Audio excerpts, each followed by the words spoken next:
আপনার নিজের বলতে কি আছে যে আপনার এত অহংকার? আপনার যে জন্ম, সেই জন্মটা অন্যের দেয়া। আপনার যে নাম, যে নামটা বলে সবাই ডাকে, সেই নামটাও অন্যের দেয়া। আপনার শিক্ষা, সেটাও অন্যের দেয়া।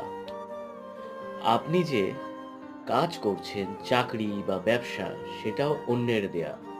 যদি আপনার ব্যবসা হয়, কাস্টমার যদি আপনার কাছে না আসে, তাহলে আপনার ব্যবসা চলবে না। সেটাও অন্যের।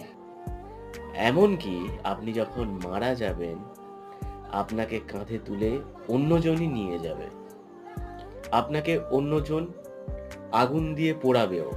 তাহলে আপনার কি আছে যে আপনার এত অহংকার? আপনি ভালো কিছু করুন। শুধু আপনার ভালো কর্মের ফলে আপনার যে মানুষ সারা জীবন মনে রাখবে, সেটাই আপনার নিজস্ব।